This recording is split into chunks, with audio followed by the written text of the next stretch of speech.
Miles, Mayor, thank you so much for meeting with me today. It's a pleasure to actually meet you. Why don't you tell our listeners a little bit about who you are and what you teach, where you teach it? Sure. Great to be here. Thank you so much for the invitation. My name is Miles Meijer. I teach Spanish at Annandale High School in Fairfax County, Virginia. And during the time when I did this presentation or this writing, I was teaching Spanish 1 and Spanish 2. Excellent, excellent. In Fairfax, Virginia, terrific. High school level, High correct? school, yes, yes. Level 1 and 2. Yeah. Perfect. So in the piece in your Educator Voices article, you um, share the startup experience, the brand new teacher in the classroom experience that you had with hmm others who every teacher, as you say, has been standing in front of a class for the first time. It's Yep. just part of the process, right?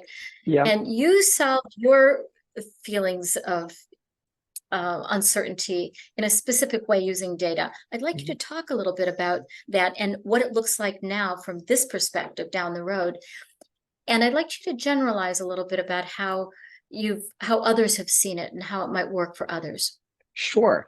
Well, I'll first off by saying the first year of teaching I found was overwhelming and in some ways difficult, but then also in a wonderful sort of way. Like you're starting with new students, you're starting with new colleagues, you're starting with a completely new profession where you're not sure which way to go. You're not sure what kind of teacher you are in front of the classroom.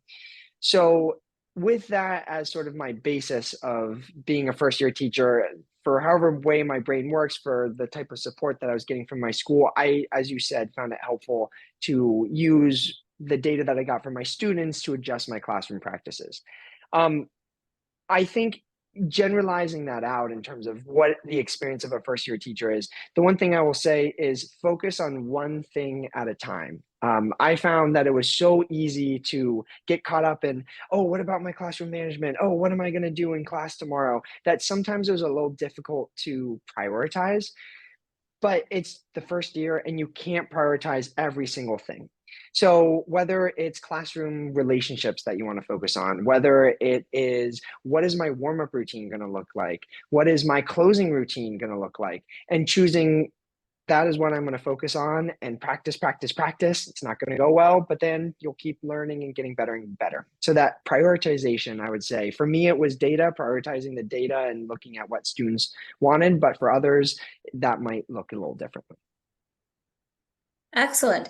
And so now you're starting another school year Yep. to this week or next week, right? Yesterday, the students came back yesterday. So day Wow. two was today. Yep. So now this is year 2 for you, right? Yeah, and oh my God, the difference between year one and year two. It just year one, I had no idea really what I was doing, and year two, just the confidence to be in the classroom. I'm at the same school, so getting to see some of my same students come through, like it just gets better and better. I have to say.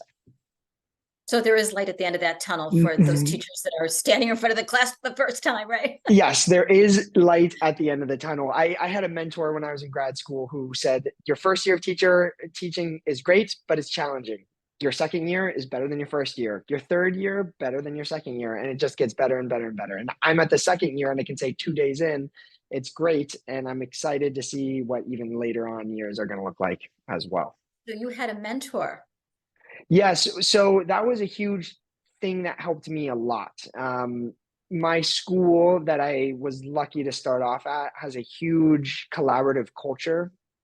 We work 2 times a week, or we meet 2 times a week in course teams where we're planning all together. We have common curriculum that we plan all together. There's professional development opportunities that the school provides. I was assigned a school-based mentor in my department.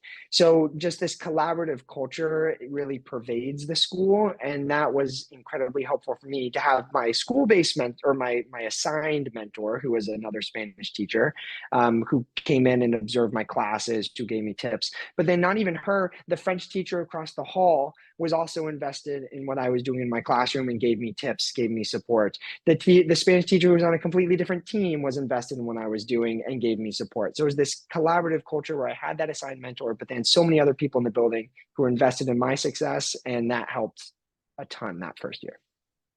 And if you hadn't been assigned a mentor, do you think that you would have, those mentors, other mentors would have found you and supported you?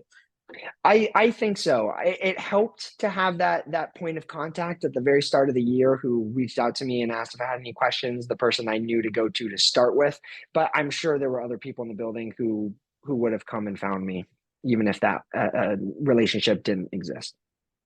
Well, I am very glad that your Educator Voices article is in the fall 2023 issue of TLE, because the entire issue is about mentoring new and future teachers. And so Excellent. your voice is perfect for this particular Excellent. issue.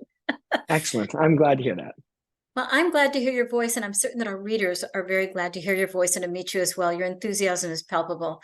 Yeah. Good luck in Thank you. year two, and Thank you. congratulations on having your voice in the language educator as an educator voice. Thank you Take very care. much. Bye. Thank Thank you you, so Miles. much. Bye, Miles.